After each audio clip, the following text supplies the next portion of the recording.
Shut up and sit down.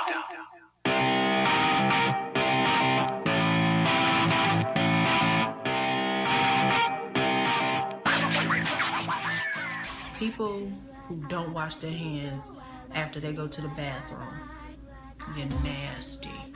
The Lord is watching. I want to ride it where I like. I want to ride my bicycle. I want to ride my bike. I want to ride my bicycle. I want to ride it where I like. Say what? You came back for another Dialed podcast with Matt Lee Grand, Evan Price, Lance Hepler, and Jake Von During? You're the best. We all can use a good Chinese proverb from time to time. So here you go. A man who cannot tolerate small misfortunes can never accomplish great things. Stay strong, my friends. I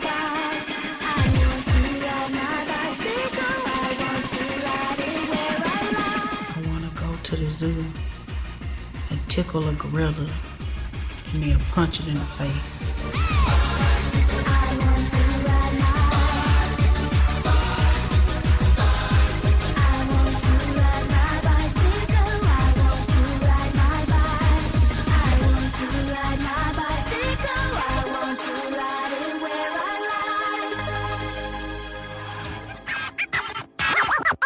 You got to cuss yourself out every once in a while. What can I say? You know? Hi, and welcome back to the Dial Podcast. I'm Jake Von During, and I'm here with Lance Hepler.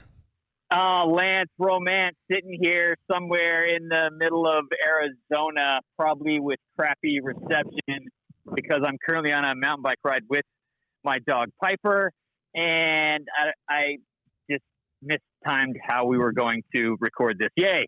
Yeah. Enough for me. and when I say here with Lance Hepler, that was major air quotes there. People can't see that, but we've got a couple guests that are back with us this week, and in studio we've got Scott Scholtz. Hi. How you doing, Scott? I'm good. And then we've got Brian, not Eric, Cimmiyotti from Echo Red to Red and Baker City Classic Promotions. Do you have like an actual name for your race promotion? Well, I guess you can say hi first. Hello.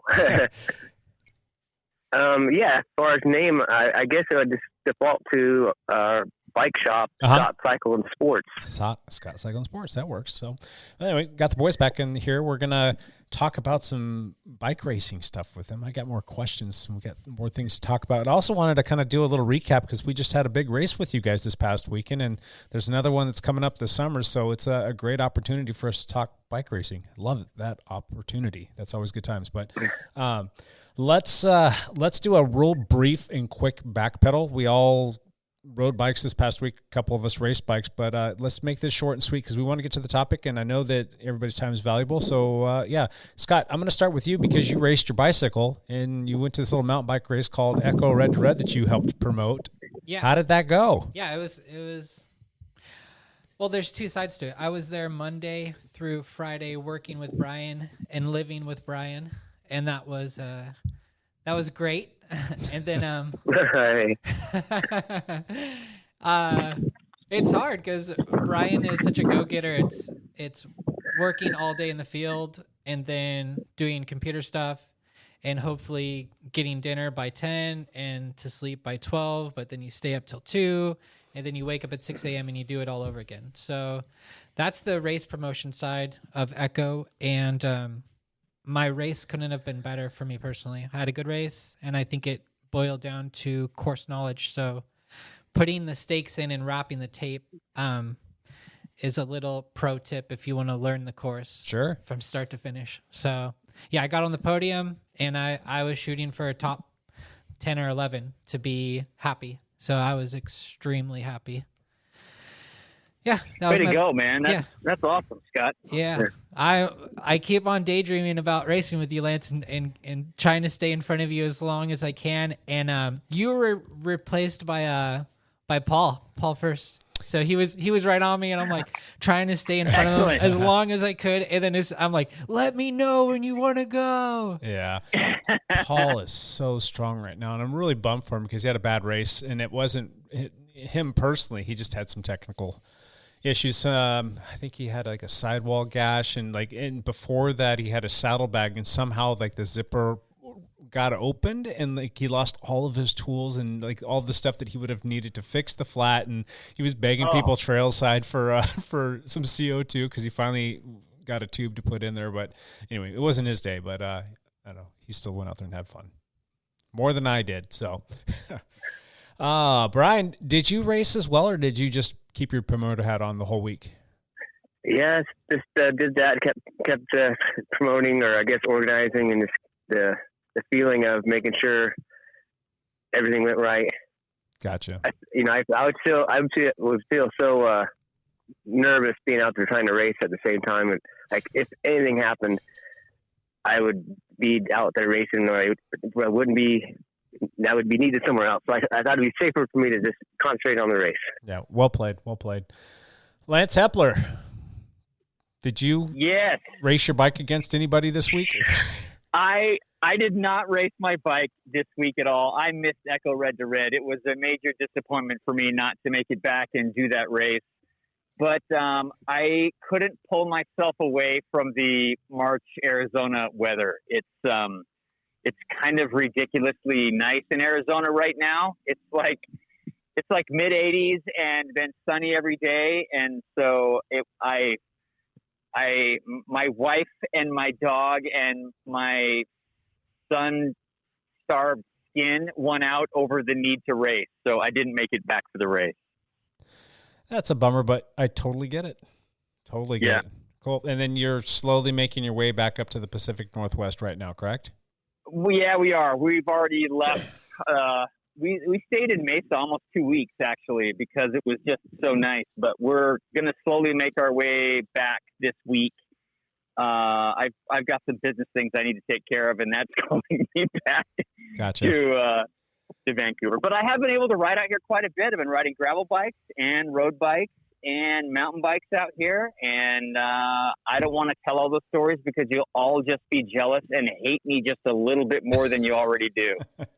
Probably.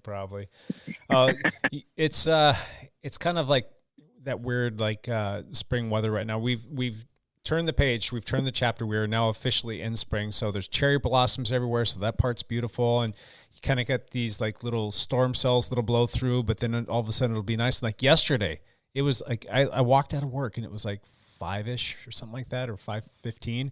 It was almost 70 degrees. The sun's out. It was just spectacular. We went on an awesome gravel bike ride last night that, we're back to our Tuesday night dirt rides, and that was the first one, and it was just perfect. It was such a beautiful day, and it's that time of year where it really makes you happy that you're finally, like, you kind of got the winter stuff in your rearview mirror. We did have a little bit of weather today, but we're about there. So you're coming back at a good time. You know that. I love it. I know.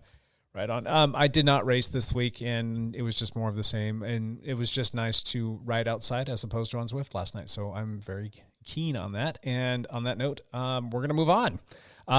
Bike racing. Anybody want to talk about bike racing? I think I called what happened this past weekend. I think I called that about a year and a half ago, that we're going to start seeing dropper posts on road bikes. I'll have to go back, pull up that audio. I have a sneaking suspicion we're going to see that on road bikes. I swear to do that, since they've gotten rid of the Super Tuck.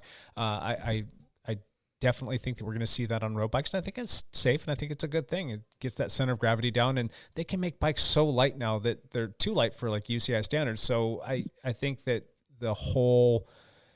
this seat post thing is going to weigh too much. I think that whole argument can get tossed out the window, and I think there's going to be some upside to it. But anybody want to talk about Milan-San Remo and how that finished up for us? Lance, do you have any input on that? Yeah, I can talk about that. One of the things, Mate Mahoric, if you don't know, Milan-San Remo is the first monument of the year. It's about a 160-mile race. It's super long, but it's like 7 hours of boredom and like 25 minutes of action, because all the action is usually at the end. There's a short climb and a short descent right before the finish. And there was a pretty select group that Pogačar attacked 4 times on the climb, could not get away from everybody. And Mate Mahoric had a dropper post on his bike. He had planned to attack the downhill. He risked his life by descending as fast as he did, and he got a gap of about 5 seconds, and it was pretty amazing. The sprinters all had the sprinter's dilemma, where nobody wanted to pull the group back to him. And so he stayed away and ended up winning by about 5 seconds, which was just amazing. Over Vanderpool and Van Aert and Pogacar and Alaphilippe, everybody who was trying to sprint there at the end, he managed to stay away. You made an interesting point about the dropper post. Yes, he did mention right away that he had a dropper post, and these race bikes are so light nowadays that they're too light for UCI regulations. So adding a little bit of weight like this dropper post because they can't super tuck actually is not a bad idea. It makes all the sense in the world. No, seriously. Yes. So it was pretty amazing. It was a fun last 25 minutes to watch. Yeah, that descent, he sent. It was like a full send. Like he came down, the bike was getting sideways. He's going into the gutter. He's almost hitting stuff, and he was just dead set on making this work. And he went full gas, and it paid off. I mean, and I think the dropper post definitely helped him in that process. Yeah, it's pretty amazing. It was fun to watch. It was exciting. Gotcha. Anything else out there race-wise that you want to chat about? No, not really. Nothing else really happened. You're not going to talk about all the triathlon stuff that happened out there? No. Yeah, we're moving on from that. Cool. All right, let's go ahead and jump right into our topic for the week. We're going to talk about what does road racing look like over the next 3 to 5 years? There's a lot of things that can be debated, a lot of things that can be talked about. There's a lot of writing on the wall right now that doesn't look fantastic. And we've got a couple guys here that are, they wear that promoter hat. They're promoting road racing and, amongst other things. And I'm kind of curious how you can compare and contrast, like, what the road racing scene looks like in comparison to, say, a mountain bike race. Like, you guys just put on Echo Red to Red. You just had probably one of your better years. Can I ask how many registrants you guys had in total? Ryan? 462. That is fantastic. I mean, if we had that many people show up to a road bike race, I mean, I think that the road bike community would do backflips. That's amazing, Brian. Fantastic. Yeah. Congratulations. I'm so glad that many people came. Yeah. Now, what is your record for attendance at Echo Red to Red? I don't know for sure, but I feel like the best year was high 500s. Okay. And I think that was around 2011 or 12. Okay. So in some time, it's been about a decade since you've had really good numbers like that, and you're just about there. That's fantastic. What do you think? Do you think you did anything different, or do you think there's just an appetite for the format that you're putting on, the XC racing that you're doing? Yeah, our race is pretty much the same. I think always try to do a little bit, improve in small ways every time. But the formula is the same. Gotcha. As far as like promoting the race, I think we did do a little bit better job getting out there, handing out flyers and talking about it. Being on this podcast helped too, so thanks a lot for that. Yeah. Well, before I forget too, I have other questions about this, but did you guys make the e-bike category work? Did you guys end up having an e-bike race? Did that work for you at all? We did have the category. It wasn't as big at all, but I imagined, but I'm going to continue that, and I think we're going to always have that category. I mean, as far as I can tell. Gotcha. And hopefully it grows, and I think it will. Yeah, they're selling those things hand over fist, so it's one of those things where I think out there. Yeah, they're there. You just got to figure out a way to get them. Now, you guys had really good numbers. You had a bunch of people come out there, and it's not like it's right here. I mean, you're usually, like, the closer you get to Portland when we're talking about races in this particular area, the greater the numbers are, and the further away it goes, that you see, like, numbers start to slide a bit. You guys are 3 hours away from Portland when you're doing the races out there in Echo, yet you still had really good numbers.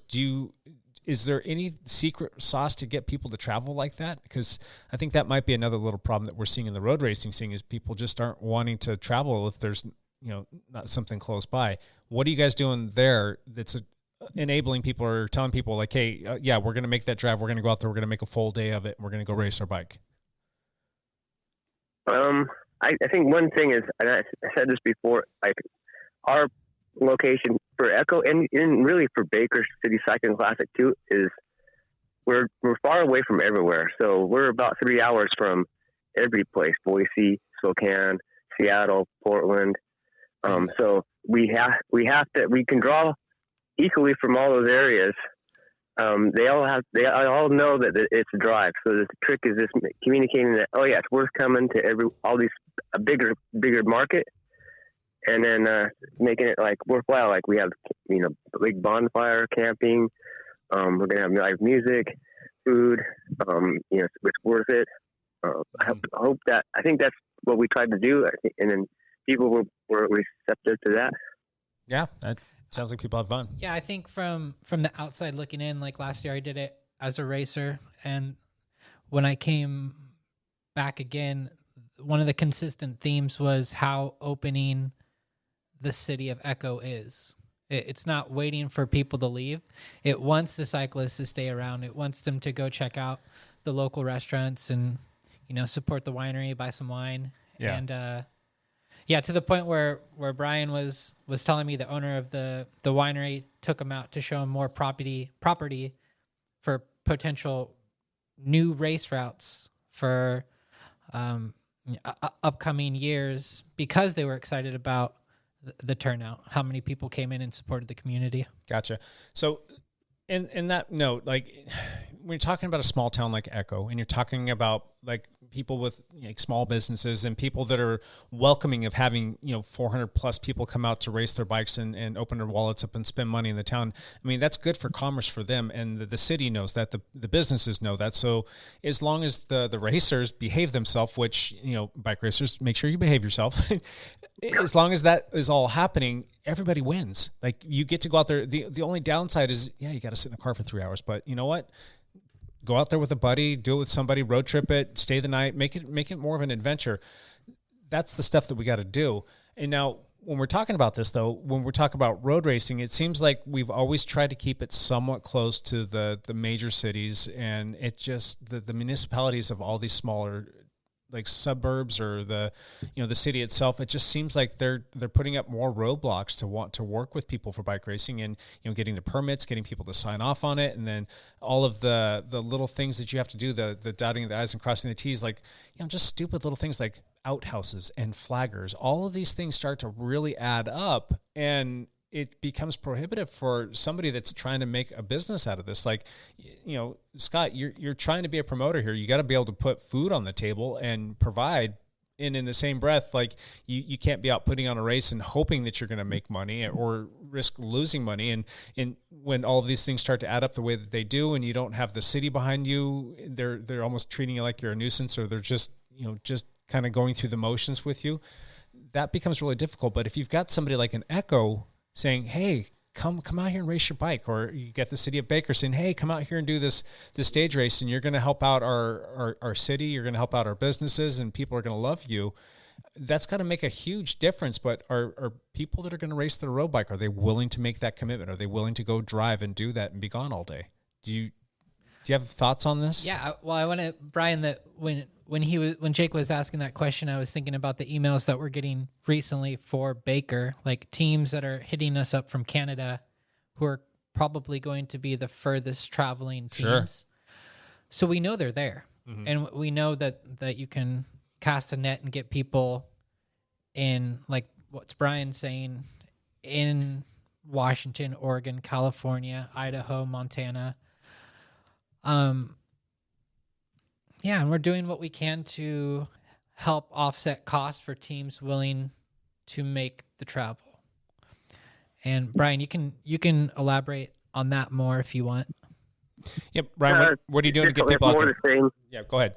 Well, like here's a quick one. Like, I got the call from Team Red Truck, and they're looking to get host housing. City of Baker really wants any racers that come into town to use their lodging and for their transit tax, which supports the economy and everything. So I was able to contact Shelley Cutler at the Chamber of Commerce, and quickly she was like on it. She called all the hotels, try to get a discounted rate for the team, whatever they can, to make sure that if they do make the trip, that we can get them a good deal and help support the town at the same time. Mm-hmm. What about all the racers here I mean, I feel like you should have a lot more people from the Portland area going out to do something like a Baker City Classic. Do you feel like you get the representation out there from the local community? I hope so. I mean, so far, looks like Boise is coming up a little stronger right now. Portland's falling behind. We got Bob's Bicycle Center and also George's interesting teams coming up. So, it's early now, but I hope that Portland area teams see that it's starting to fill up and that we're going to have some teams from all around. You can test yourself to not just Oregon, but the whole Northwest, whole West Coast even. Yeah. I'm curious. I mean, we're very centric on talking about Portland-based racing and OBRA, Oregon Bicycle Racing Association-based racing. And when I first started racing here back in 2016, there was, 8, 9, 10 different races, like individual road races that were on the calendar, individual or stage races, we'll say.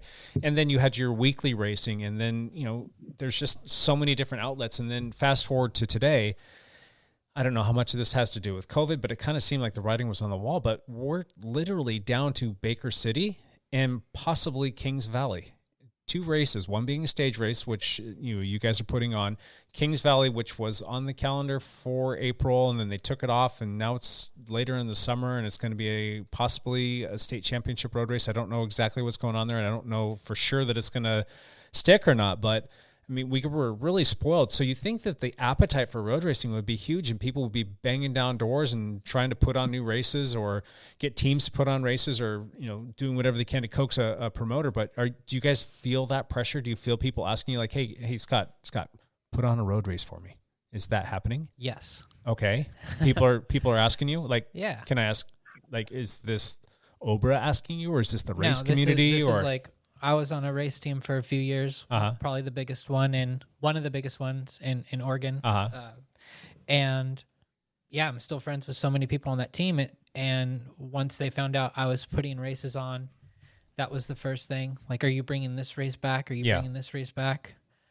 I know there's an audience, but like we always say, I can't afford to go into the negative, like wishful thinking that people are going to show up. Yeah. So for me, coming into race promoting, I wanted to be realistic with how many people I could expect showing up.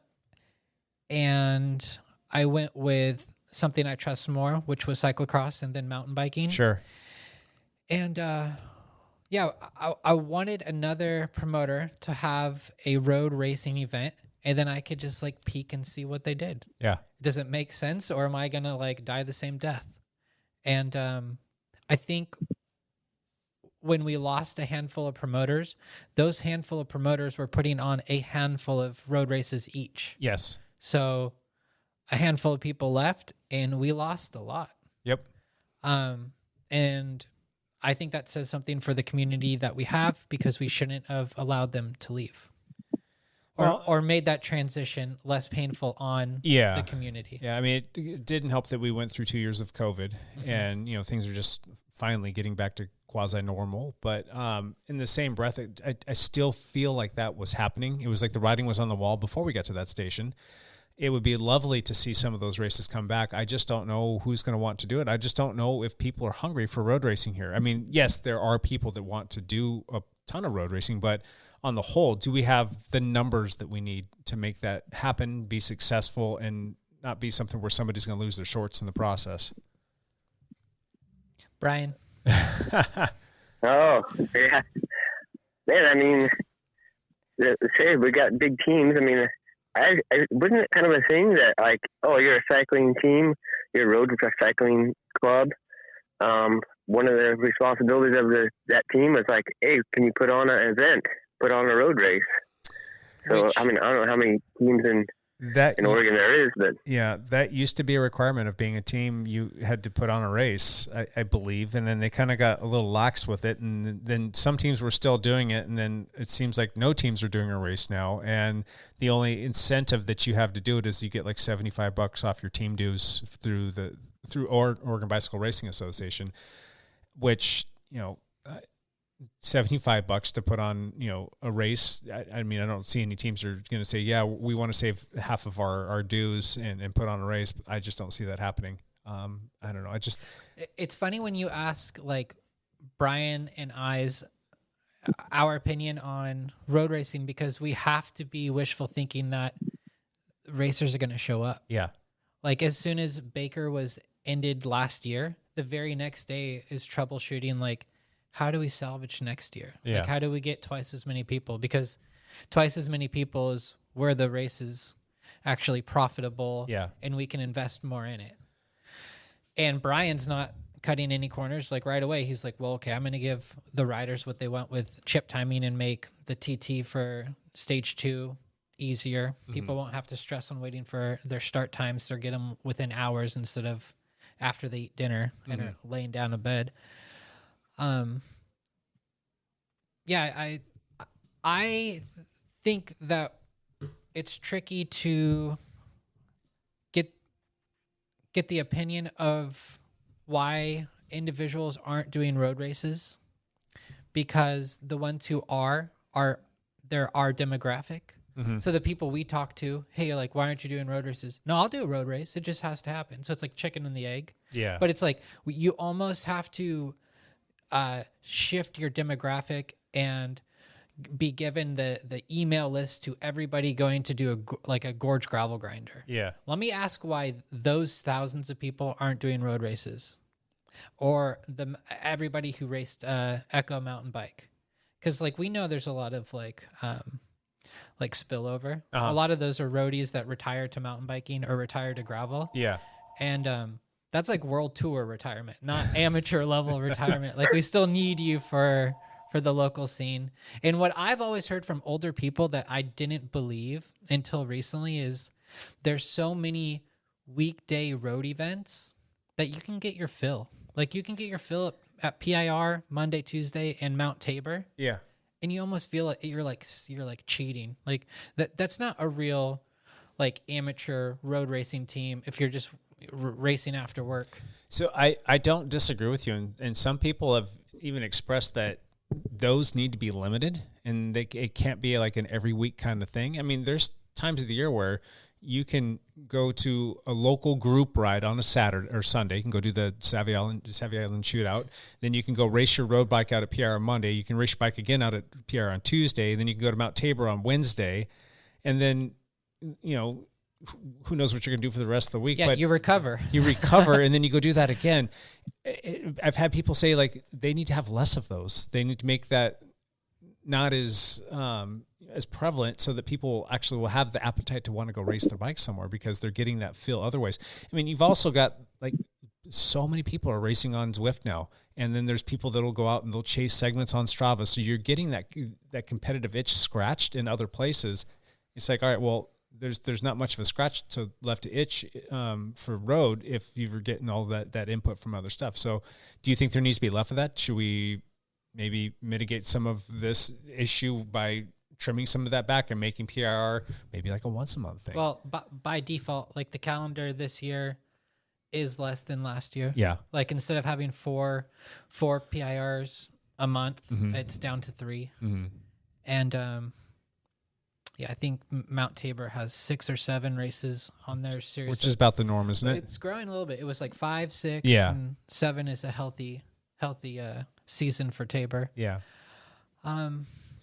So let's just say what it is. I mean, I think that roadies are going to have to resolve that they're going to have, with the notion that they're going to have to drive. They're going to have to get in a car, and it's going to be hour and a half, 2 hour drive to go somewhere if we're going to find venues to put on races where they're going to actually be welcomed, and you're not going to have to deal with like cities shutting down major streets and people getting irked at cyclists even more because, there's people stopping traffic. So if we go out into these more rural areas, I think we'll be able to find the routes that we're looking for, and we might find the people that are going to be receptive to us coming out there because we're going to spend money. So that's the first thing. Then we got to get the people to actually come out, get off their butts and maybe say, all right, maybe I won't race PR this week, and I won't race Tabor, and I won't do the group ride, and I'm going to save myself and get out there. But how do you? What's the carrot? What do you hang out there and say, hey, come out? I mean, granted, you're going to come out and race, you're going to support a promoter, but how else could you make this an exciting thing for people to want to come out and to race their bicycle? Is there something that you can dangle out there for them? If the Oregon series, what is that called for road racing when they had it? It's not the Triple Crown. I know what you're talking about. Yeah. If we had a series that was an honest series where people could actually see what the pecking order was and get excited. Yeah. Like as a racer, like if I'm doing any series races, like I'm tallying all the results before anyone else does them for me. And I'm usually like emailing Obra or the race promoter. I'm like, I already have this, like make it live for everybody. Yeah. But you got to create, like Mike Ripley does a good job with the Triple Crown that you just mentioned.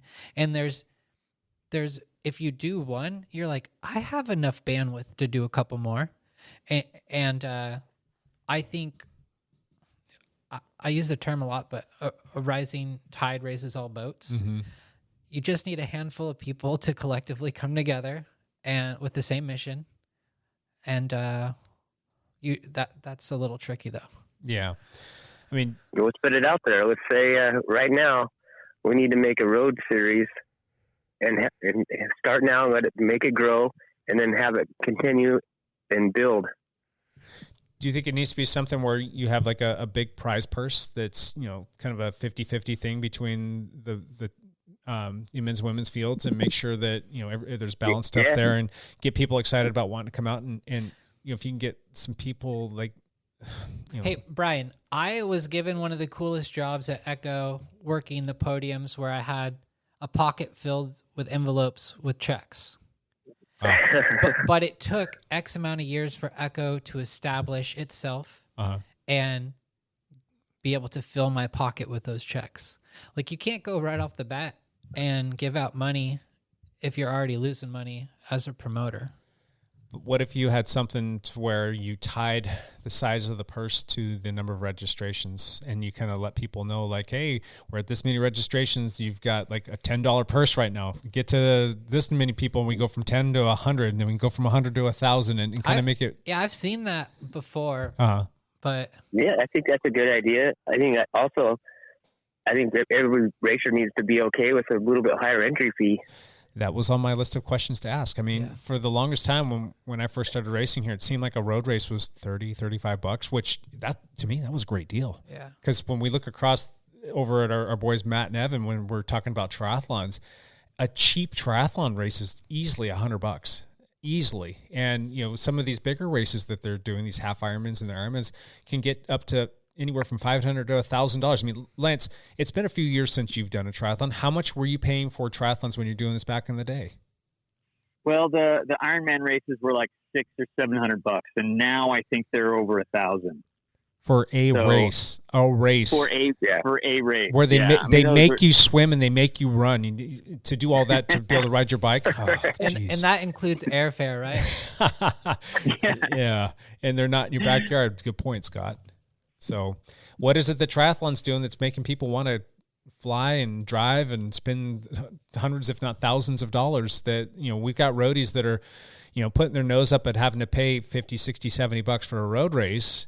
Well, I think go ahead. I think if we add a higher entry fee, then we could offer more prize money that's tied into to the race. Like you could say the Cat 1 Pro field has a 30% payback. That means the top 5, we could use 30% of all the entry fees in that field into the prize money. Yep.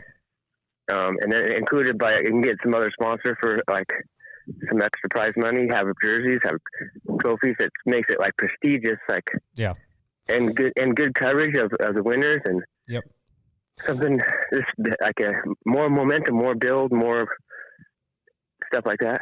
Yeah. I mean, with those big races, you are getting what you pay for. Yeah. Like we're even if we were to get that amount of money, we don't have the ability to pay that back with like live coverage and helicopters, and like it's a legit feeling.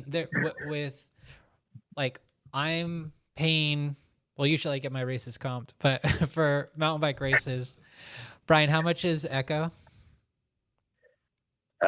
55. So I'm paying like 115 to go race the Otter Classic. And to me, I'm willing to pay that because there's some kind of romanticism attached to it. It's Sea Otter. Yeah. Yeah. Like, So, and that was one of my points too, is like, a lot of people are going to say like, dude, I'll never win any of that money. I'm never going to be up there. I'm never going to be a pro 1-2 guy. I'm never going to be even like a, Cat 4 or 5 guy finding the podium. So at the end of the day, they're paying for an experience. And how can you make that experience a little bit more special? I mean, sometimes it's having a notable person come out and being able to meet said person, or just the before and after parts of the race, and then celebrating what they did accomplish and having good coverage of that and lots of pictures, and celebrating the person just being there, making them feel quasi special. It's not something where we all need to feel special, but sometimes when someone recognizes what you did, gives you a pat on the back, and kind of you see stuff about yourself. I mean, those little things can make a big deal for somebody, make them want to come back and do it again, as opposed to, I mean, there's plenty of bike races where I've showed up and you go there and everybody's warming up, doing their own thing, and you go out and you race, and then you get back and everybody kind of gets in the car and leaves, and there's a podium and like 5 or 6 people are standing around. You get the slow clap, and you get to stand up there and somebody takes a picture of you, and that's it. Maybe it's breaking that mold and maybe trying to do things a little bit different. And I think what you guys did this past weekend sounds like that's a part of that recipe. I mean, do you guys want to tell us about the post-race festivities and what that was like at Echo? And maybe we can borrow some of that for the road racing scene. Yeah, I think, and I was talking to Scott, he was like, oh, they're going to want to leave. They won't be able to keep them for the music and then food, and the timing's off. And it's like, oh, man.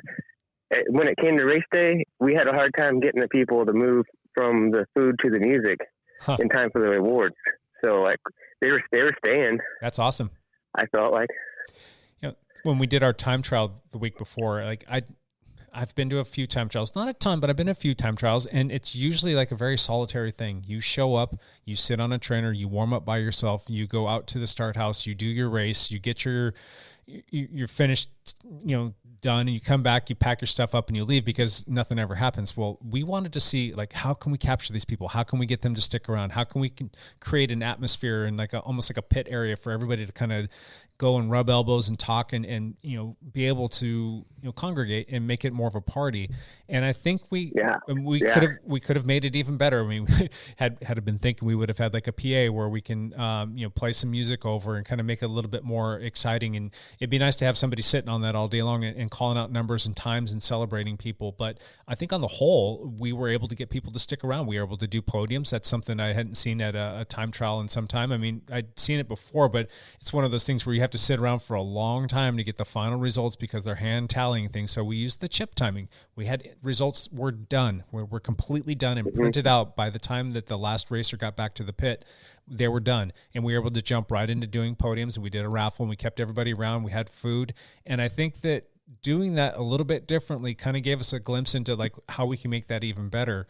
And I think that the same concept of like, all right, how can we reimagine? We don't need to reimagine the race itself. We know what a road bike race is like, and it's fun. It's fantastic. It's hard. You got to train hard for it. But how can you do things a little bit different on the front side and the back side to make it more of an experience for people? And so that they feel like if they're going to spend $50, $60, $70 on a race, like, all right, I'm getting my money's worth. I mean, obviously when you go to Sea Otter, whenever that is in April, if I'm not mistaken, next month, there's a ton of stuff going on there. We can't replicate that, but there's a lot of stuff that you could probably look and say, hey, maybe we can do this, or maybe we can do that. Maybe we can get some more folks involved here and make it a fun experience for the roadie to come out and want to be a part of a road race. Hey, Brian, I'm going to set you up with an answer for that. I was telling Jake when we had people stick around for the podiums, the level of the crowd cheering for a Cat 3 finisher was equivalent to a Cat 1. And it was like getting me emotional. Like I was getting teary eyed because there's like some of the women's first races. And I was like jealous of them being up on the podium. I was like, I need that support. Yeah. Like imagine you just got into biking, you got a mountain bike and you're unsure about this new community. They put on a good race. They feed you. They take you over to live music, and you get called up for a podium, and people are like bruising their hands. They're clapping so loud. I was like, this is so cool. Yeah. And then I feel like we had, I would say close to 100 people. Oh, on the easily. awards. No, more than that. Yeah. Yeah. And it made me think, Brian, of how you and the other Brian and Kareen Vetter have the Baker school that they converted, and we do the dinner. One. Yeah, we do the dinner, and we do the awards there in the auditorium, which is a really, really cool feel. Well, did we lose you? No, I'm still here. Yeah. Do you want to elaborate on that feeling of Baker? Oh, boy, you want me to elaborate? Yeah. On how Oh, people are willing to come in from far away. So it is a very special thing to bring them together. Like road racing is so insular. You show up with your team, you work your team tactics. Like you typically are huddled down in your motel rooms with one or two teammates. You race. Most of the time you're disappointed in how you raced, unless you're one of the few that made the podium. yeah. And people just sulk in that disappointment. The day before Echo, Brian and I were still working, setting the course up, and we went to there's a campsite with a bonfire, and we just cruised up and sincerely thanked everybody for coming out. And that was for me, one of the highlights of the race, the race weekend. It's not on race day. It's not stressful, but you have there, Brian, there must've been 20 to 30 cars, all sardine packed in that camping site. And to see, there's a big campground. Yeah, to see the fire, and none of these people are on the same team, but they're on the same community, same cause. Mm-hmm. So it's there's a way to do that with road racing too, and you can do it very casually by having food at the event, mm-hmm. and they're kind of forced. If you want to eat the food that we want to give you, you're going to eat in the mess hall with everybody else here. Yeah. So. Yeah, I think food is an easy one to add in to either post race or. Gotcha. And kind of combine it with the awards, and then just having a PA system with music and then some type of announcer. These are the little ingredients. Yeah, for sure. Now, do you think that we're losing a lot of roadies to other disciplines, most notably gravel? I mean, a lot of guys are they're leaving the road scene. They're kind of maybe over training on the road and dealing with cars and all that other stuff, or gravel is kind of the burning bright shiny object that everybody's kind of gravitating towards right now, and it seems like those might be easier to put on because you don't have as many municipalities and different fees and costs that are built into doing that, and it's just something new. But do you think we're losing roadies to other things, or maybe people are just going away from wanting to race their bicycle as much anymore? Do you think that that's an issue? I think there's more people racing bikes than ever. There are just more choices. Yeah, so you can get gravel or mountain bikes, triathlon, time trials, stage races, and they all it's all connected. But I think some take away from others and some help others. Road racing is in a weird spot because I think it does. I think a lot of the gravel does kind of take away a little bit from the road. Yeah. But, I just think back to a simple 5 years ago, and we'll say in 2017, I think that there was one gravel race that I could think of on the calendar. That was the Gorge Gravel Grinder, and that was paired up with the Gorge Roubaix, which was a road race that had a 3 mile section of really plush dirt, if you even want to call that gravel, that you still rode your road bike on. And that was about it. And there was still plenty of other road stuff. And then fast forward to today, I've lost track of how many gravel events are on the calendar. And like I said earlier, we're down to Baker City and maybe Kings Valley for two local races here.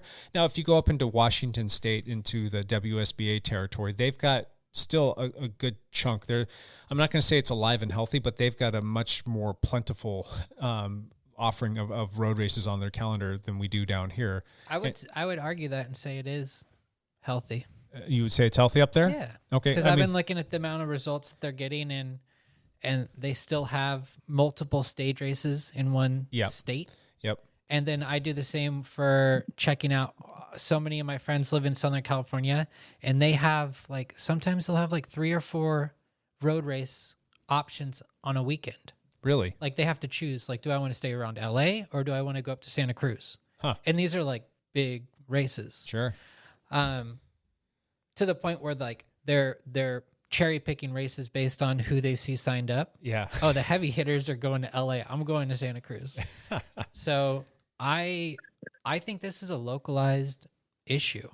Really? Interesting. I mean, Washington's still surviving. Brian, we'll see shortly how many racers we get from Washington versus Oregon. But now, Washington has a fair amount of road races. I'll agree with you. And I think I heard that they're losing Vance Creek, maybe, possibly. Not sure, but I know that there are still quite a few other races that are on the calendar, and they've got, again, it's much healthier up there than it is here. And I know that there is one primary race promoter up there, and I believe he's trying to retire or move on or do something different. And who knows what's going to happen when you lose a heartbeat of a person that's the driving force behind putting a lot of the races on the calendar. You got to hope that somebody's going to step in and take the reins from them. But let's hope that ends up happening and that they can keep their stuff going alive and well. But you made a comment, and I'm going to have to ask, can you put your finger on why you think it's so anemic here in terms of the road racing scene? I'm going to put you on the spot. There's a lot of people. The Portlanders are listening, Scott. They want to know. No, I mean, I'm my first reaction to that is just honestly, I'm sad because I was on a road racing team. And one of my buddies, David Salzberg, was the promoter of Zone 5 Promotions. Yep. And he was such a big lifeline to so many events. Mm-hmm. And you don't realize that until you don't have those so many events to attend. Mm-hmm. And I was put in a weird situation of being able to take over the road races. And like I told you, I wasn't financially fit enough to lose money multiple times right off the bat. Correct. So blame COVID or blame my trust in people showing up to race. I firmly stand behind the decision that you made. I think you and I kind of had those discussions, and I think a couple other people might have had some discussions. Get yourself established with the races that you know are going to work, that are going to put food on the table for you. Or even if you're I lost money on a race that was on my birthday, but that was a good present to me, not to lose money, but to have a race that I was passionate about. Yeah. I met a new community of cyclocross racers. I met Stefano. Salty pulled me closer under his wing to nurture me into a peek behind the curtain to see how uncomplicated race promotion is. You just have to work really hard at it. Mm-hmm. So it's not reinventing the wheel to when someone's willing to give you everything. Yeah. But road races are a little bit more scary. Yeah. For example, trying to get a permit, and I'm trying to get a permit for an event. I've probably left 5 messages, 6 emails. Oh, it's just crickets. Yeah. It's not fun. It's not hard. Yeah. It's just not fun, and it's really stressful. It'd be persistent, I guess. So yeah. Interesting. Yeah. I think about the road team that I was on, and it was so cool. I was lucky enough to get up to Cat 2, and we went up to Washington for Tour de Bloom and the P12 field, and I fully got my teeth kicked in, and it was very scary. And I think some people get to that point. I think there's a lot of attrition in cycling where when you up your categories, it gets to a point where you can't sustain it anymore. You're telling me I need to train twice as hard to get twice as bad of a result? Yeah. No. I was in the same boat as you. I mean, I was totally 100% good with being a for life or Cat 3 guy because I had fun there. I knew how much time I had to train for that. I knew that I could keep that and be sustainable at being competitive. And then I got that email one afternoon on a spring day in 2018. This is before the wreck. And it's like, congratulations on your mandatory upgrade to Cat 2. I'm like, oh, crap. Keeping up with that. I mean, because you're talking about longer races, you're talking about faster people. And I was racing Masters, and there's just not a lot of Masters Cat 1, 2 stuff. So they just lump you in with the full field. So now I'm racing with guys that are potentially half my age, a lot lighter, a lot faster, and recover a lot faster. I've got to now train. I was at the time, 10, 12, 14 hours a week. If I wanted to be competitive, which I am, I would have had to put in, 16, 18, 20 hours a week to be competitive there, just to potentially try and, finish with the field, let alone get a result there. So I totally understand where you're coming from. And it gets to a point where like, all right, this isn't sustainable. I'm not going to want to come out and race with these guys and get dropped off because I only have, 10 hours, and maybe I just want to try some other things. Maybe road racing's not for me anymore. Maybe I can, do something else, but, that all kind of got changed for me anyhow. It's kind of moot now, but I totally understand where you're coming from there. So that could definitely be a problem. Yeah, I think that road races are like that. You got to be able to keep with the field. Yeah. While other like gravel or mountain biking, you just keep your own pace. Yeah. Or so you're always dealing with like, wow, once you realize you can't keep the field anymore, or what it's going to take to stay with the field. You lose people, yeah. Maybe they need to make it less mandatory upgrades, like make it. Oh, you can upgrade. You don't have to mandatory upgrade. Yeah. Well, when they had the Cascade Cycling Classic, and they had the standalone Cat 2 field, I was like, yes, finally, something awesome. that I could get behind. Yeah. Lance, do you have anything to contribute on this? What are your thoughts? That's a good question. I've seen it all change quite a bit on my end as well, and I honestly I can see what the issue with road racing. I think we're losing you, Lance. You're cutting out there, buddy. You still there? Lance is in the middle of like some deserty looking place. It's I think Kingsman, Arizona, if I'm not mistaken. It kind of looks like a little like mini Grand Canyon wherever he's at, but I don't know. We'll let him chime back in as soon as his phone comes back with reception. So let me just ask a few other questions here. I don't want to ramble on this too much, but let me just ask a few other questions and see what your guys' thoughts are. How can we capture new interest? We just went through probably the biggest bike boom in history over the last 2 years, and every Tom, Dick, and Harry went out and bought a bike. And it seems like there are still quite a few people that are sticking to the sport, and they're still out riding their bicycle. And I talk to folks all the time. I have people coming into the lab here. I see people out on the road, and we'll connect. And a lot of times they're like, they know that bicycle racing exists, but they know nothing of the local bike racing scene. So how do we capture that market? Do you guys have any thoughts there? What about you, Scott? That's like what you're talking about is why I'm willing to be a race promoter. Yeah.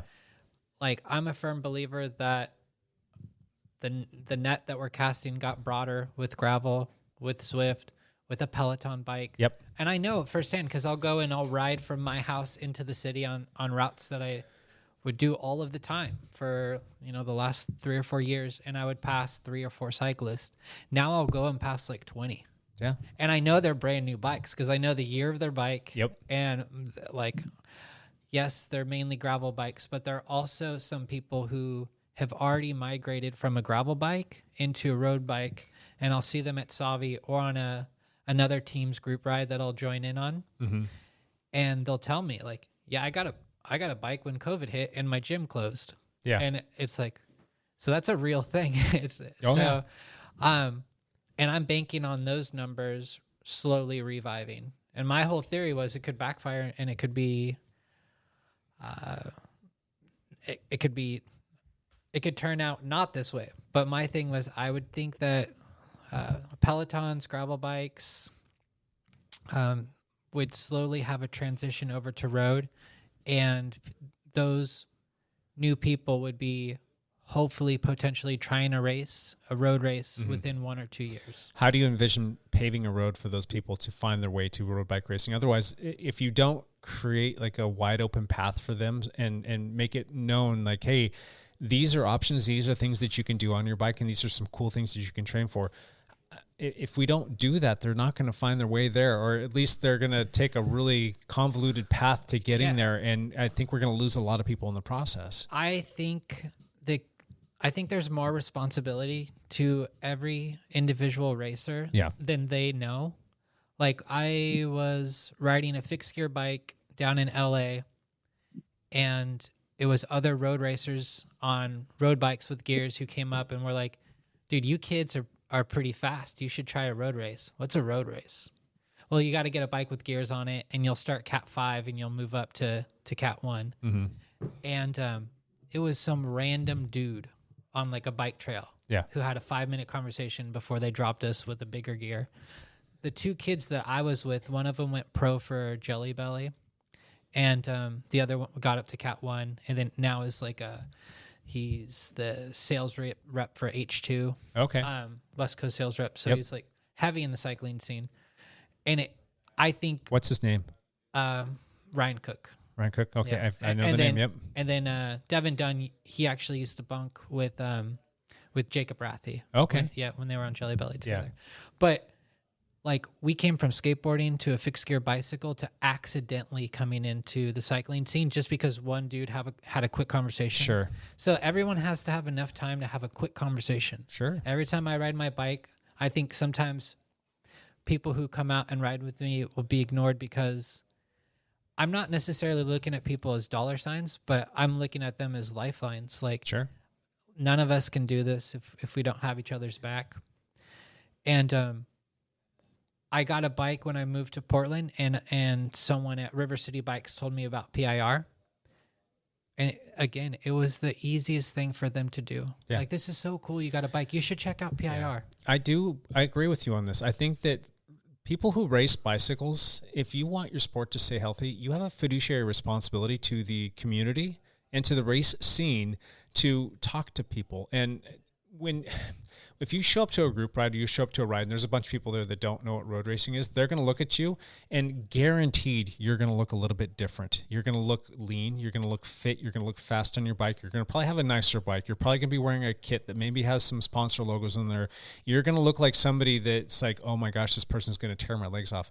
But you would be amazed what would happen if you just slowed down for a minute, rode with the person that probably doesn't have near your fitness or is, would have normally gotten dropped 5 minutes into said group ride. If you slow down and talk to them, just introduce yourself, be a good person, get to know them a little bit more, and then, slowly work the conversation so that you can talk to them about, like, hey, have you ever considered racing? You came out to do this ride. We're going to, do some hard stuff, or, maybe that's something that you'd be into. That just creates an opportunity for you to open a door to talk to them, but you have no idea how that's going to affect that person, because if that super fast guy came up to you and then all of a sudden he was a nice guy, he talked to you, he wanted to know a little bit more about what your interests were, and he planted this little seed in your brain about like possibly racing the bicycle, that person very well could say, you know what?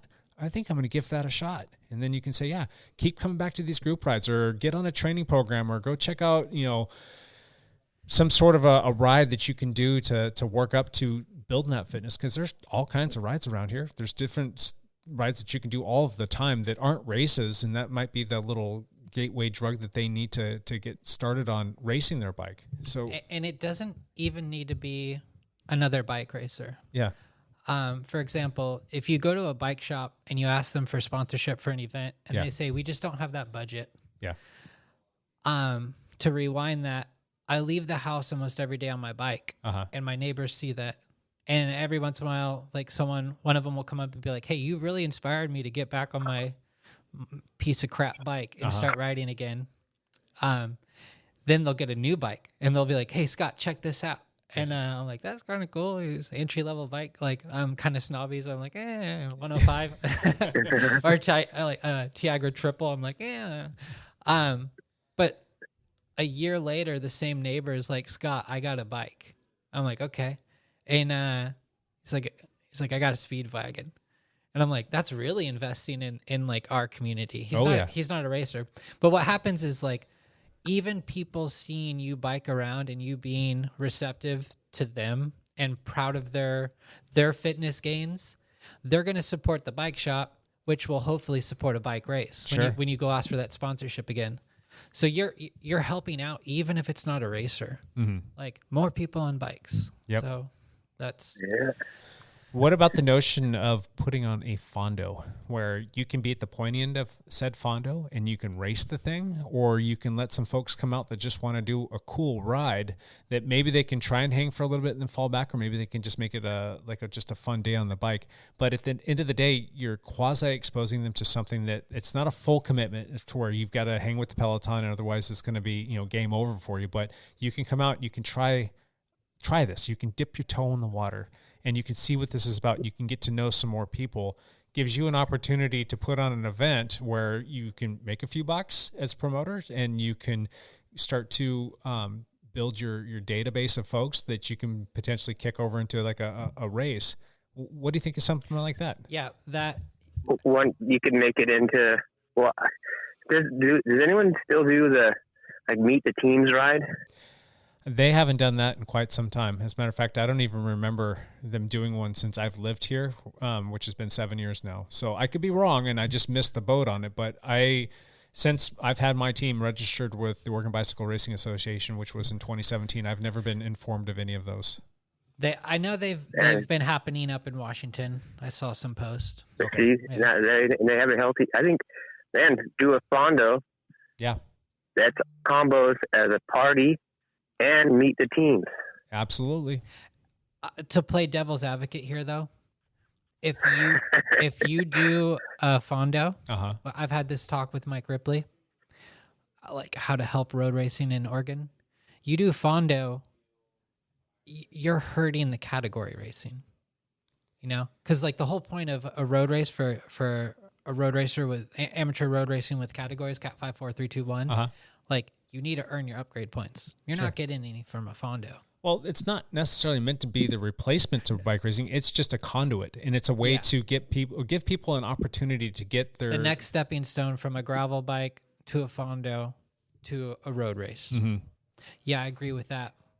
But the thing maybe it's not a charged ride. Maybe it's just an event that happens, and all the teams bring out like the barbecue or something too, and it's just a get-together, unofficial get-together. That's probably the easy, the lowest cost of entry right there is going to be that, because if you're just doing a get-together ride that maybe like nobody's the promoter, nobody's putting on, but it's just known, like you just show up and, like the Rond or the, one of the rides that they'll put on in Portland where everybody just like shows up and nobody's promoting it because, yeah, that's just how it is. They're also saying I'm not liable. Yeah, exactly. But Brian was telling me that even Echo used to do this. They used to have a Grand Fondo attached to the race. And like that would be a daydream for us. Like if I don't mean to talk out of line, Brian, but if Baker was to have its stage races and then on Sunday have a Fondo ride that was a slightly different route, but you have most of the same infrastructure in place. You still have the flaggers out there. Yeah. But instead of climbing them up Anthony Lakes and destroying everybody, no matter who you are, you bring them back to like keep them within Baker City proper. Keep that price minimal. It wouldn't be chip timing or anything, It would just be if you come out and ride with us. Yeah.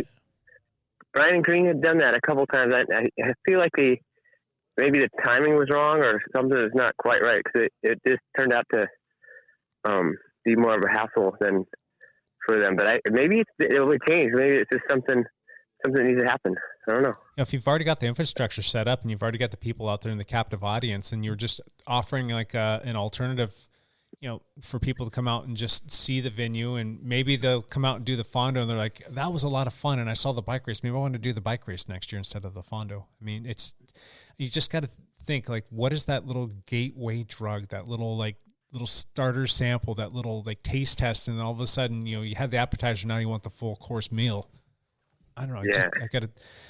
There's got to be something out there. There's got to be some other ways that we can like open up just conduits to bike racing in general, like different ways to get different people to get involved. I mean, we do our little weekly flogging ride. We've got the first one coming up this Thursday. It's going to be, probably decent weather, and it's going to be an early one. We're not going to do like the full flogging where we're going to completely destroy each other on the entire ride.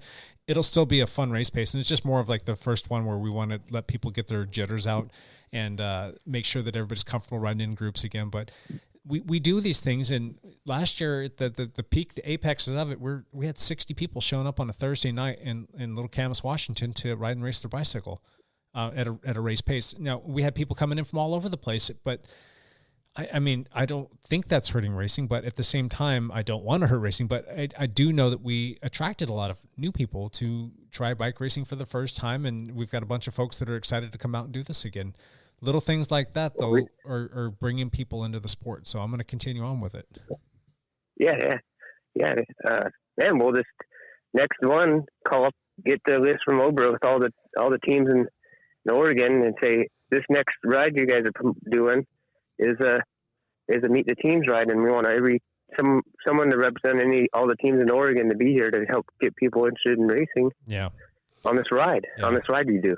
Yeah, we've got to be able to find a place where we can just have a huge parking lot or a park or something like that, and all the teams can set up their team tents, and everybody's going to meet, and then we're just going to go do a fun ride, just a little fun, go, if you will. Or a little parking lot where you could have like a standing start sprint to the line. Every team can put one person in. So I don't know if I'm it like could be getting big. You could have like all the other races bring their stuff and try to promote their race at the same time. So you have the ride, you have the teams, you have the races being promoted.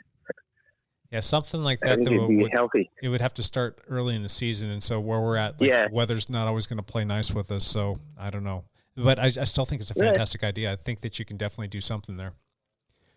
But we gotta. Somebody's got to take the reins. Springtime. Yeah, Scott, you need to do all of these things. You got nothing else going on in your life. I was just gonna say, like, I don't know if I'm getting soft in my old age, but I am leaning towards more family-friendly events. Sure. Like I'm sitting down with Stefano and a couple other people brainstorming things for the Washougal Mountain Bike Champs weekend, and it's like we have a course. We have two courses, short track and the XC course. But like our big concern is like, how can we make it fun for like the kid that gets dragged out there for the weekend? Yeah. Just coming up with little stupid ideas that make sense for kids, and actually talking to kids. Like, what would you want to do? Yeah. We have like in Portland, we have, I think it's called Parkways, where they shut off the streets and just hundreds of people are out on bicycles. Uh-huh. And they're going 4 miles per hour. Yeah. But they're so happy. Yeah. And I used to think that was so stupid. And I've gone a couple times with like a single speed bike, and just like they were going so slow that it hurt my thighs to pedal that slow on the gearing I had. But the more I think about, like, all those bikes didn't just appear, they came from local bike shops. Uh-huh. And that's starting to open up again. Like, they're starting to do parkways. That's good. Like I said, it's my same example of a bike shop has to be healthy in order for a promoter to ask them to support one of their events. Mm-hmm. And if a bike shop's healthy, then it's selling product of companies that you could probably ask for sponsorship to. Sure. So I'm going back, like, before we talk about, like, how do we get racers to show up to a race? I'm like, how do we get our neighbors to show up to a bike shop? Yeah. That's like my new realistic goal. And and we've talked about it. It's all about having time for more people than just yourself. Yeah. So everyone needs a warm up before they start cooking it, and everyone needs a cool down after their race. And I'd say just start talking to more people. Gotcha. One more thing that I want to throw out there, and then you guys can wrap up with whatever you want here, but there are a lot of people that watch these guys, and I'm one of them, and it's actually kind of fun, even though it's just like usually crit racing. That's not all that exciting. But the guys that are doing the NorCal cycling on YouTube, do you guys ever watch any of those crit races? Oh yeah, I'm a subscriber. Yeah. So I mean, the guy, I can't remember his name, the guy that puts on the event, or who does the channel. He's a fun guy. He's engaging. He's a strong cyclist, and usually it's his cameras. He's got a front and back GoPro that he'll put on there, and he'll boil the race down into the important parts, and then he'll basically recap it and talk about what happened, how the different tactics that were used got him to where he was at. And a lot of times it's him winning, or it's like people from his team, Mike's Bikes. Those, for me, I love watching. As a matter of fact, I was just doing my weekly rowing. That's my new thing to try and rehab my shoulder here. And I was doing my rowing, and I had that going, and it enabled me to row for an extra 10 minutes and to put in another, I think it was like 1,500 or no, almost 2,000 meters or something like that.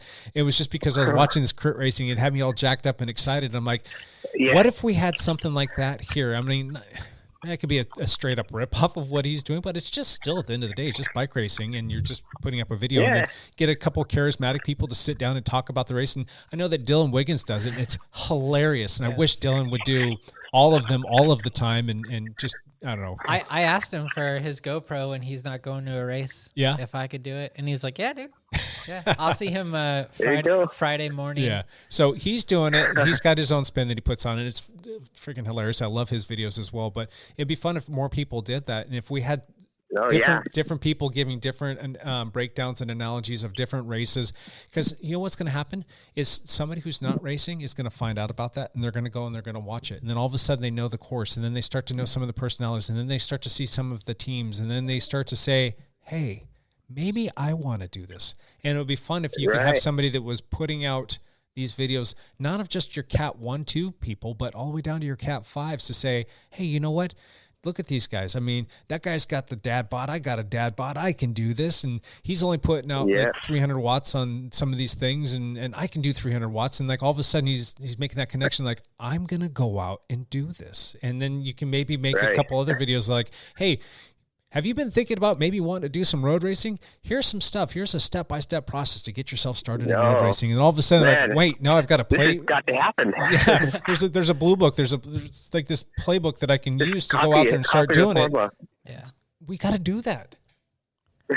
Well, that's Brian. That's making me think about like 2 days after Echo, you have 4 or 5 different people posting their GoPro videos. Yeah. It's like free advertising. Yeah. Like it's awesome. From start to finish. Yeah. You guys should be capturing that stuff and be putting that up on your social media like crazy. Yeah. And, you know. Yeah, I've been doing that. But I'm just going to make a page on the race website with the photos and all the videos. Yeah. Yeah. And it's like, just keep on growing. Yeah. Start putting, seriously, you guys need to have do you have an Instagram set up for Baker City and for Echo Red Red? We got Scott Cycle and Sports, which is the bike shop. Okay. Well, just make sure that you're... I need to get a separate one for the race, I guess. Posting your stories, posting your reels, posting up pictures, and then, not for nothing, it sounds bad, but you don't have to dance to do it. Start yourself a little TikTok account, because you'd be amazed at how viral those things get and how many people will start watching that stuff. And the next thing you know, you're going to have people that are going to want to show up to your race. No joke. It's pretty amazing. But. Brian, I know how we could get like so many people to watch a video. It would be any clip of me putting up living with you. It's like, why is there 18 half drinking cups of coffee in your house like the movie Signs?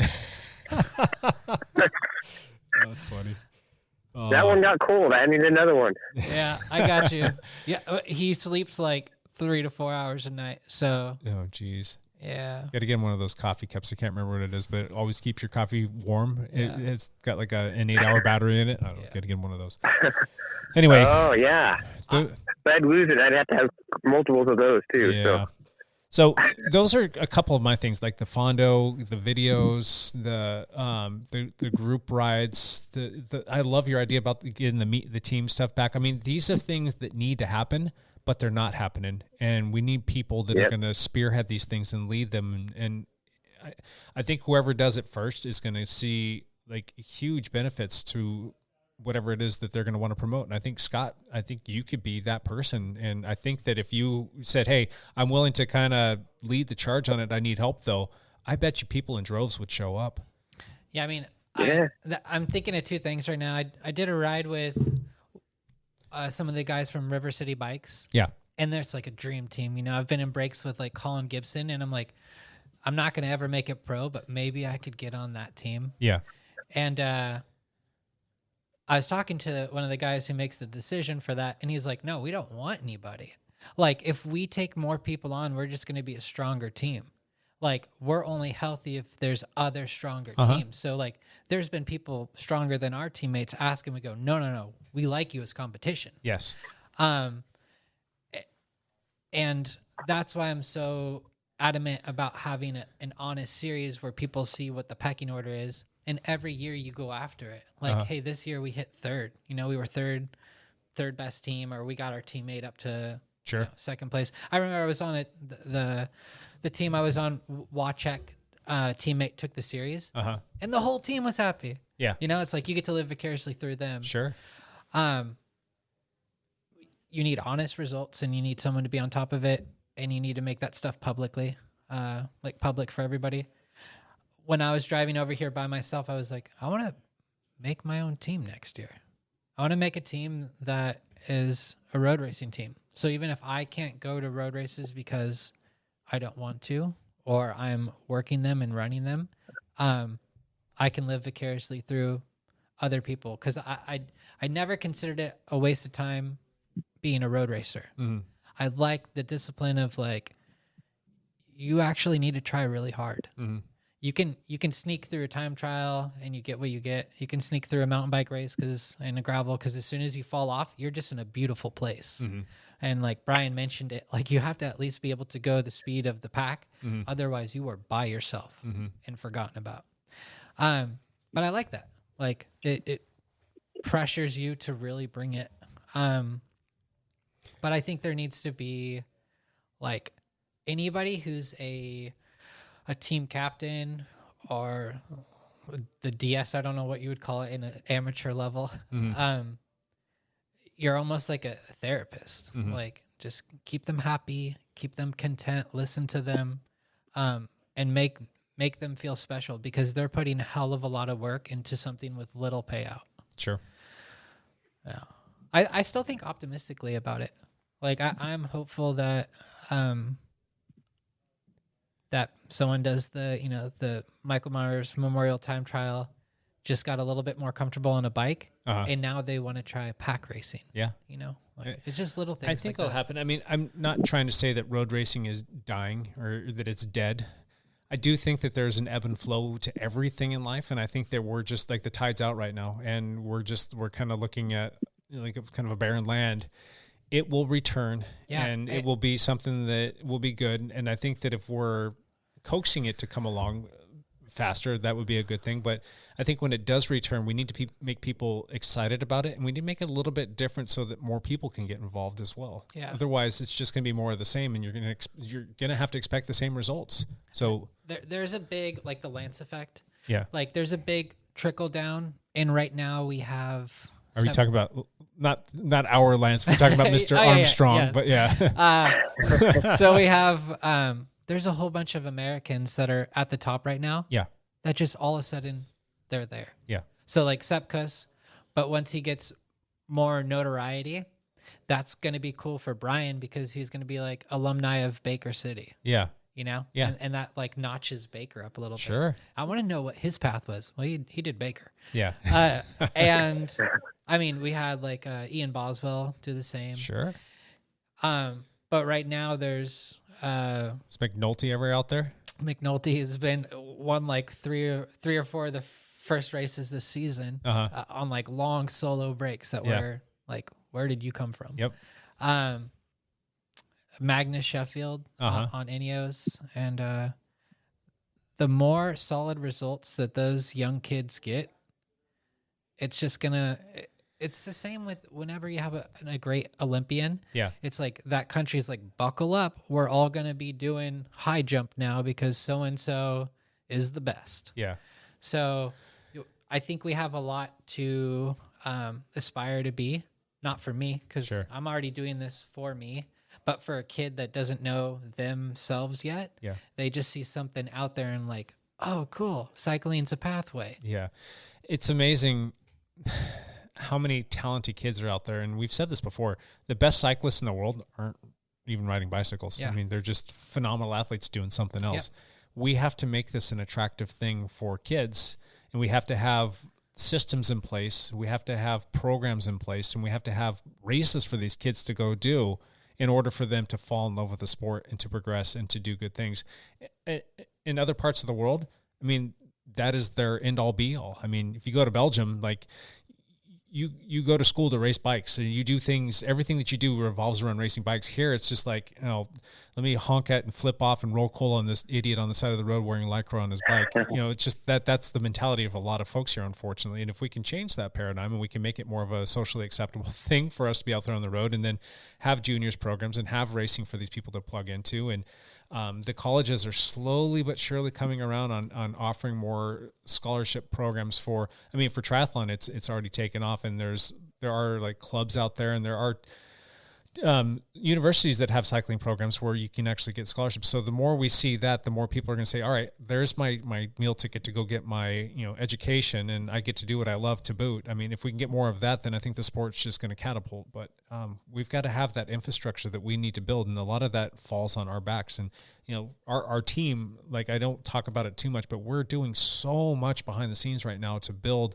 a war chest so that we can get our juniors taken care of, and not just our juniors, all juniors. We're working on it daily. It's a daily thing, and it's growing, and we're going to do some really cool things, and we'll share more about it when it actually kind of rolls out. But we need more people to be able to do that kind of stuff too for our kids, so that they can make us excited when we then see them one day on the biggest stages of the world doing fantastic things, whether it's for their team or for themselves.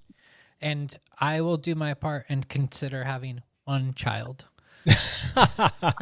Yeah. That would make my my wifey happy.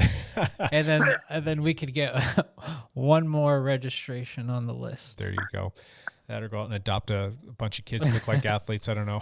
Yeah, when you were saying, talking about how you guys are working for trying to booster up the juniors and take care of them, there are other people with junior programs that I'm like the most proud about.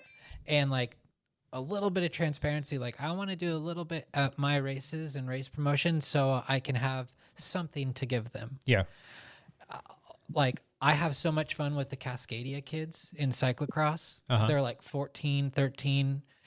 They'll enter the Cat 2-3 field and wax everybody. And I'm like, I'm not mad. I'm like, yes, this is awesome. Yeah. Cool. I'm going to stop, and I'm going to retire eventually, and you guys will still be under 15. Yeah. So that stuff makes me happy, seeing like younger. I feel like I'm getting older because I'm more excited about the younger you are touching a bike. Yep. Because that's where the enjoyment still lies. You don't know how to stress out about life yet. That feeling's only going to get stronger with time, my friend. And it's good that you're doing that, because that's important for the community. So I personally appreciate that. Thanks. Yeah. All right, Brian, do you have anything else to throw our way before we wrap this thing up? Well, it's a little bit to do with just the ebb and flow of racing. I don't know if you guys remember, but before Baker City, before the Elkhorn Classic, before Obra, there was still racing out here. It has come and gone. Like there used to be a race called the Horse Seven Hills stage race, kind of in Tri-Cities area. There was the La Grande Omnium back in the early 80s. These are both in the 80s. Mm-hmm.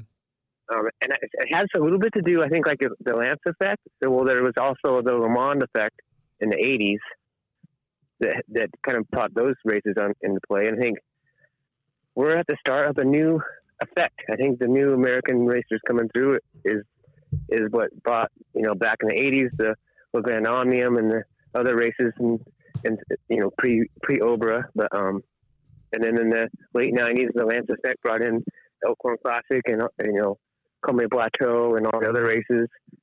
And then this is kind of up and down, and I think we're at the beginning of the next upswing. I sure hope so. Bottom, yeah, we're going up. Yep. We're at the bottom, we're going up. Like it. Every time Brian and I are together, that's our only option, is to be optimistic. Sure. Otherwise, we're just talking ourselves out of what we want to try to save. Gotcha. Well, I think on that note, I think we can call that a wrap. I'm sure that there's a bunch of other stuff that we can talk about, and we didn't even really get into talking about like WSBA and Oprah and what we think that they could do better, or teams, what teams can do better. I know that my team, we're always asking ourselves that question, what can we do better? I ask myself that question all the time, what can I do better? And maybe that's something we can put out there in the closing statement is like, just ask yourself, if you're listening to this, it means you probably ride a bicycle. Ask yourself, what can I do better? What can I do? Just, it could be something just so small, minute, mundane, whatever, but you can do the little things that cause, forward progress or growth, whether that's being just giving a little donation to your local junior cycling team, or talking to people about racing, or figuring out what race organization is local to you and how you can give back or volunteer. I mean, there's a myriad of different ways that you can do it, but if you just do one little thing, if everybody does one little thing, then that will definitely help push things in the right direction. I agree with that. I have one suggestion that I recently adopted, and I think I think more people should do this, but on your recovery days, when you're spinning a little bit easier, go ride with someone who's not a Cat 1, Cat 2. Go ride with someone who's not even racing yet. Yep. And, have a fun conversation with them. Sure. Yeah. And they'll think, I was able to keep up with you. And you're a Cat 2 racer. You're a Cat 1. Yeah. I'm going to try this thing. Yeah. Yeah, I've vowed this year for our flogging That's rides. what you do with me, huh, Scott? Yeah. I need to build in some recovery weeks this year for the flogging weeks, if you will. And I'm going to do a couple of the rides where I'm not going to ride with the A group. I'm going to just bump down and ride with the C or the D group and see if I can coach some people along, encourage them, answer questions, talk to them, and get them excited about maybe coming out and trying something. So I like that point. That's a good one. Good one, Scott. Okay, let's do this one last thing before we wrap this thing up. Scott, I'm going to go with you because you're sitting across the table and you look like you don't have anything, so I'm going to pick on you a little bit. You got one last thing for me, bud? Yes. Anything. Yeah, there's a few things, but I'll choose one. Go for it. I recently finally got zone5promotions.com handed over to me. Oh, you did? Yeah, it was a long process. Okay. That went one way, went the other.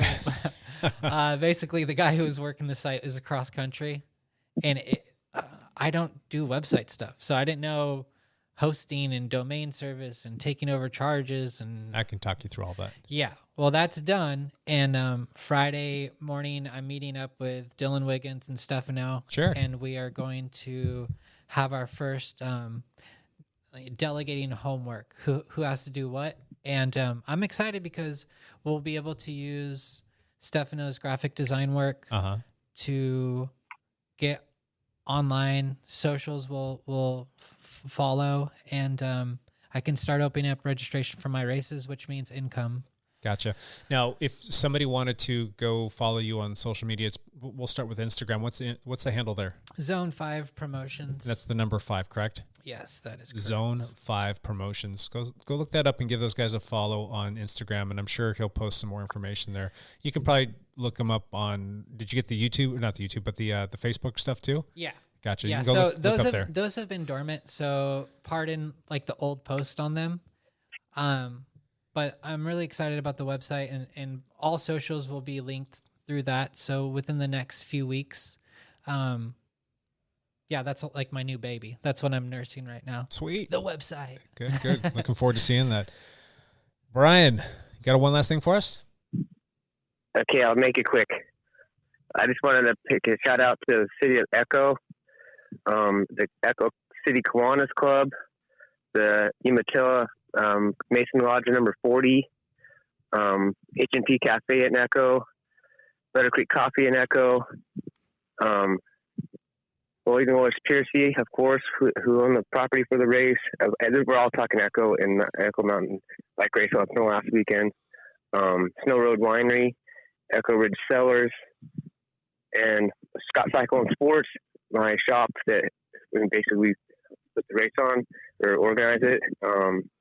Our sponsors, Giant, Live, Orbea, Orient Seal, Zoic Clothing, Endura, Hammer Nutrition, and then lastly, my Uncle Philip and Ross Machine and Steel Sales, and my friend Tony Arusta, they did an awesome job on our raffle giveaway grand prize, which is a custom fire pit, Dutch oven grill, bike themed, Echo Red to Red themed. That was really added to the awards raffle at the end of the race. That's it. That's fantastic, man. I bet you the Kiwanis guys will be happy to hear that when they listen to the podcast when it comes out. Right. Gotta make sure that they know about this, right? Get some new listeners out there. I'm going. That's funny. I'm heading to their meeting here in an hour or two for the wrap up. So tell them they're going to be mentioned on a podcast and they can listen. Yeah. Very cool. So, I right think on. they can figure it out, maybe. Yeah. And then my one last thing will be the flogging rides. They start up. And if you're interested in bike racing, this is a great place to come out because we've got tiered levels. We are going to be having our A through D groups again. The D group will leave first, and then every 5 minutes another group will go out, so that'll be the C's, then the B's, then the A's. We're starting a little bit earlier than we normally do right now just because there's not as much light. But as the weeks go on, the start times will get pushed back. And eventually, once we know that we have plenty of light, the first group will launch at 6 p.m. And then we'll have another group leave every 5 minutes until everybody's gone. But right now, starting this Thursday, the first group will leave at 5:30. And if you want more details and all of the specifics, you can go to Dialed Cycling on Strava. We have a club there that anybody can join, and you will get all of those announcements for those rides. And we would love to see some more people come out. So that's it. Cool. All right, boys. Appreciate you. Appreciate your time. Yeah. And we are looking forward to seeing what you guys have coming down the pipeline. Everybody, if you haven't considered it, go out there and do the Baker City stage race and go check that out. If somebody wanted to go see more information about the Baker City stage race, I'm sure it's linked up on the Ober website on the calendar there, but do you guys have an actual website for that? Yeah, it's Baker City Cycling Classic. Gotcha.com. All right, go check that out and consider giving that a go this year for some racing. So, all right, we will see everybody next week. Until then, bye for now.